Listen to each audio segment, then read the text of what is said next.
అంత నమ్మకాన్ని చూరగొడుతుందంటారా సార్ ప్రభుత్వం?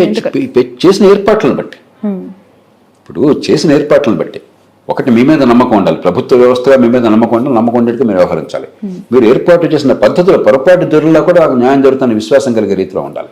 అదంతా ప్రజల ముందు పారదర్శకంగా పెట్టాలి. నాకేదో చట్టం చేసే అధికారం ఉంది కాబట్టి శాసనసభలో చేసేస్తాను, మీతో సంబంధం లేదనుకుంటే భూమి మీది, మీకు నమ్మకం కలగాలి. కాబట్టి మీ ముందు చర్చ పెట్టాలి, ప్రజల్లోకి చర్చ రావాలి. అంచేత సరిగ్గా చేస్తే ఖచ్చితంగా చేయొచ్చు. ఇప్పుడు నేను ఎన్నోసార్లు భూమిని సేకరించాను. 2 సందర్భాలు బాగా గుర్తున్నాయి నాకు. సబ్ కలెక్టర్గా ఉండగా నేను వెళ్ళిన కొత్తలోనే ఒక డిగ్రీ కాలేజీకి భూమి కావాల్సి వచ్చింది, గవర్నమెంట్ డిగ్రీ కాలేజీకి. అరగంటలో భూమిని సేకరించాను నేను, అరగంటలో. రైతులందరినీ కూర్చోబెట్టి, బాబు ఈ 15 ఎకరాల భూమి డిగ్రీ కాలేజీకి కావాలి, ప్రభుత్వం పెడతాను, మన పిల్లలకే వచ్చేది, కాబట్టి మీరంతా ముందుకు రావాలి. సంతోషం సార్ అన్నారు. కానీ గవర్నమెంట్ డబ్బులు ఇవ్వచ్చు సరిగ్గా ఏమన్నారు. నేను మీకు 2 హామీలు ఇస్తున్నాను, ఈ ఎక్విజిషన్ ఈ గొడవలని వద్దు, మార్కెట్లో రేట్ ఎంత ఉంది సార్, ఇవాళ రేట్ ఎంత ఉంది ఎకరానికి, 20,000 ఉంటే నేను ఇంకో 10,000 ఎక్స్ట్రా వేస్తాను, 30,000. 15 రోజుల్లో మీకు డబ్బు వచ్చి ఏర్పాటు చేస్తాను, నేను భరోసా. మీరంతా ఇప్పుడు కలిసి రండి అని చెప్పంటే 15 నిమిషాల్లో కలిసి వచ్చారు. నమ్మకాన్ని నిలబెట్టుకోవాలి. అలాగే కలెక్టర్గా ఉన్నప్పుడు ప్రకాశం జిల్లాలో మిల్క్ పౌడర్ ఫ్యాక్టరీ ఒకటి కావాలి. ఆ రోజుల్లో ప్రకాశం జిల్లా డైరీ చిత్తూరు నెంబర్ 1, ప్రకాశం నెంబర్ 2. ఇప్పుడు చిత్తూరు తర్వాత నాశనం చేశారు. ప్రకాశం నెంబర్ 2 ఇది మిల్క్ కలెక్షన్లో ఉపయోగం ఉమ్మడి రాష్ట్రంలో అన్ని జిల్లాల్లో కూడా చాలా ఎక్కువగా ఉండేది. మిల్క్ పౌడర్ ఫ్యాక్టరీ పెట్టాలని ప్రతిపాదన వచ్చింది, దానికి భూమి కావాల్సి వచ్చింది. అరగంట పట్టింది నాకంతే. రైతులందరూ సమర్పించి ఇదే పని చేశాను, మీకోసమే.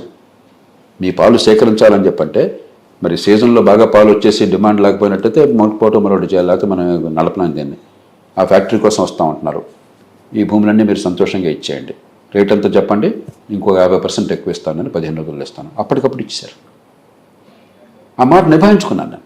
కాబట్టి ప్రభుత్వాలకు ఎప్పుడైతే కష్టం వస్తే పట్టించుకుంటారని నమ్మకం లేదు. కోర్టుకు పోవాయా, ఎవరితో మాట్లాడతాం తెలుసా, లేకపోతే సిఫారసు చేయించుకో, ఎమ్మెల్యే గారి దగ్గరికి వెళ్ళు, మంత్రి గారి దగ్గరికి వెళ్ళు, వాడు బాబు గారి దగ్గరికి వెళ్ళు, ఏంటిదంతా?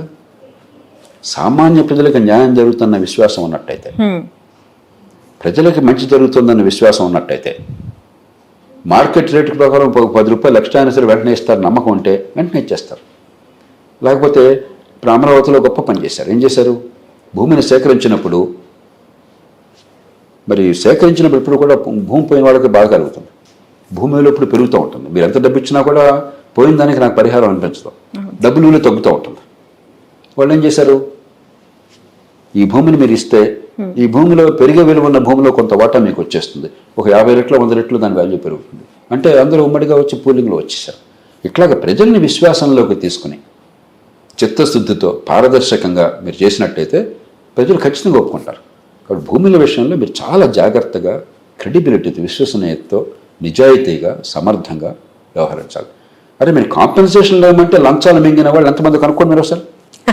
ఎన్నో ప్రాజెక్టులు నరకం చూపెడుతున్నారు వాళ్ళకి భూమి ఇస్తే. మార్కెట్లో ₹1,00,000 విలువ ఉంటే 10,000 కట్టేవాళ్ళు, పూర్వం 10,000 కట్టేవాళ్ళు. ఆ భూమిని పోయిందంటే వాళ్ళ కుటుంబం నాశనం అయినట్లు లెక్క. అలా చేస్తే ప్రభుత్వం మీద నమ్మకం ఎందుకుంటుంది ప్రజలకి? కాబట్టి పూర్తిగా అది ప్రభుత్వాల నిర్వాహం, అధికార యంత్రాంగం చేస్తున్నటువంటి దుశ్చర్యలు.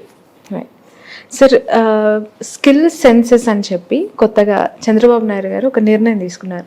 అసలు ఏం సార్, దీని అర్థం ఏంటి? దీనివల్ల నేను పూర్తిగా సమర్థిస్తున్నాను. ఎందుకంటే ఇందాక అనుకున్నాం రిజర్వేషన్ విషయంలో ఏంటి సమస్య? డిగ్రీ బ్రహ్మాండంగా ఉంటుంది, పట్టుకొస్తే అక్షముఖరాలు. డిగ్రీ కాగితాల నుంచి ఉద్యోగం ఎక్కడ రాదు. ఉపాధి అన్నది సమాజంలో మనందరికీ కావలసిన వస్తువుల్ని, సేవల్ని ఉత్పత్తి చేయగలిగితే అది వాళ్ళకు ఉపాధి అవుతుంది, మనకే సేవలు అవుతాయి. మీ కెమెరామన్ ఉన్నాడు, ఆయన ప్రకాశం జిల్లా నుంచి అని చెప్పి, కరీంనగర్ జిల్లా నుంచి అని చెప్పాడు, గోదావరి ఖని. ఆయన ఖమ్మం జిల్లా నుంచి అన్నాడు.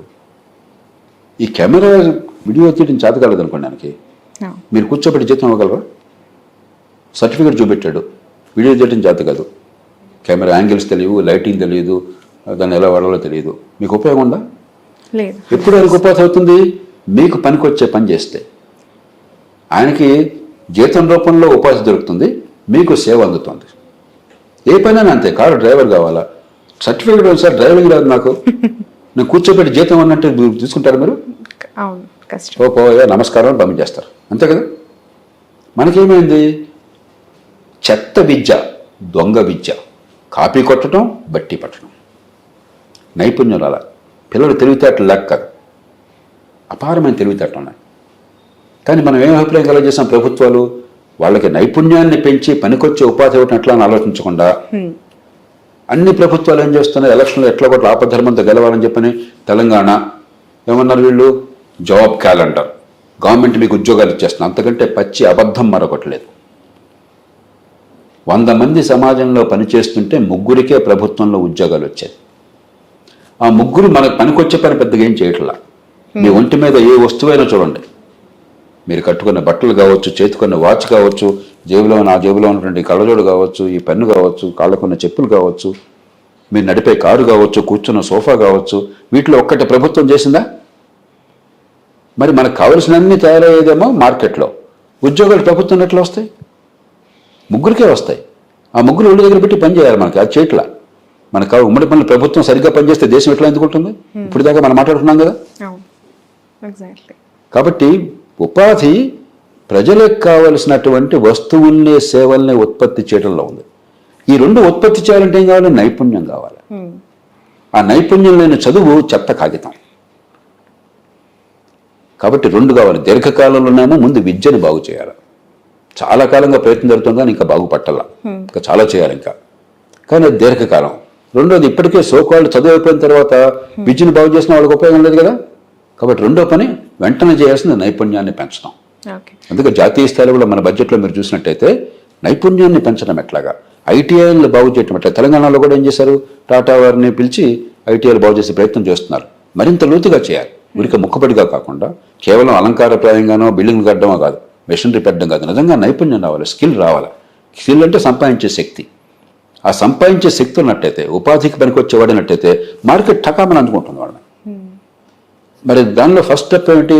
అసలు ఎవరికి ఏ స్కిల్ ఉన్నది, వాళ్ళు చదువుకున్నది ఏ మేరకు, చదువుకున్నా కూడా నిజంగా ఇది విషయం తెలుసా లేదా, ఇది అర్థమైతే ఏ రకంగా స్కిల్ పెంచాలి, ఏ రకంగా ఉపాధికి పనికొచ్చేట్టు చేయాలి, ఆదాయం పెంచేట్టు చేయాలి, వాళ్ళ కాళ్ళ మీద నిలబెట్టి చేయాలని చెప్పడం చాలా అవసరం. కాబట్టి దానిలో భాగంగా ఉరికే స్కిల్ సర్వే చేస్తే చాలదు.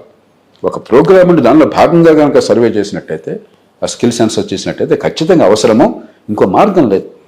ఉపాధి మళ్ళీ చెప్తున్నాను, ఉపాధి మెగా డిఎస్సీల వల్ల రాదు, ఉపాధి మీకు జాబ్ క్యాలెండర్ వల్ల రాదు, ఉపాధి ప్రభుత్వ ఉద్యోగాల వల్ల రాదు. ఉపాధి మార్కెట్లో ప్రజలకు కావలసిన వస్తువుల్ని, సేవల్ని ఉత్పత్తి చేసే నైపుణ్యం నుంచి వస్తుంది.